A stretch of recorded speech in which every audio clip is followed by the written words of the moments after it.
کیا آپ جانتے ہیں کہ دن کی سب سے بڑی غلطی جو ہم روزانہ کرتے ہیں وہی فجر کی نماز کے فوراً بعد سو جانا۔ میں نے جب صرف 30 دن تک فجر کے بعد نہ سونے کا فیصلہ کیا تو میری سکن گلو کرنے لگی، دماغ کی سستی اور بوجھل پن ختم ہو گیا اور زندگی میں ایسی برکت آئی جس کا میں نے تصور بھی نہیں کیا تھا۔ آج کی اس ویڈیو میں آپ کو وہ وظیفہ اور صبح کی روٹین بتانے والی ہوں جو آپ کی صحت، ذہنیت اور روحانیت کو 100% بدل دے گی۔ السلام علیکم ناظرین، آج کل ہم میں سے اکثر لوگ فجر کی نماز پڑھتے ہی واپس بستر میں چلے جاتے ہیں، لیکن حدیث مبارکہ اور جدید سائنس دونوں اس بات پر متفق ہے کہ فجر سے اشراق تک کا وقت سب سے زیادہ نور اور برکت والا ہوتا ہے۔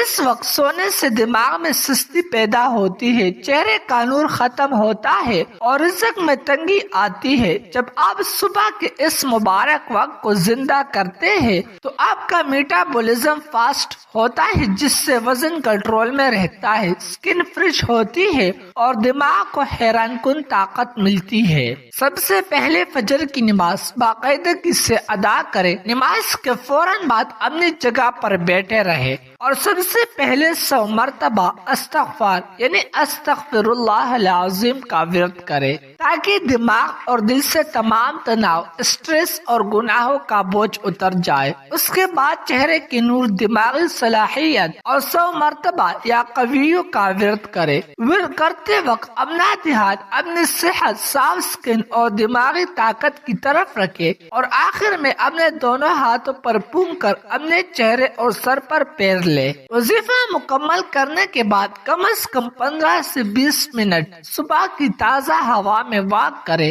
یا ہلکی پھلکی ورزش کرے۔ یہ روٹین نہ صرف آپ کے جسم سے چربی یعنی فیٹ برن کرنے میں مدد کرے گی بلکہ آپ کے چہرے پر قدرتی چمک لائے گی اور پورے دن کے لیے دماغ کو تازگی فراہم کرے گی۔ اس عمل اور روٹین کو 30 دن تک پابندی سے کرنے کے نتائج آپ کو پہلی ہی ہفتے سے نظر آنا شروع ہو جائے گی۔ آپ کا وزن متوازن ہونا شروع ہوگا کیونکہ صبح کی سرگرمی میٹابولزم کو بوسٹ کرتی ہے، چہرے پر ڈارک سرکلز اور مرجایا پن ختم ہو کر قدرتی نور آئے گا اور آپ کا دماغ پورے دن یکسو اور ایکٹیو رہے گا۔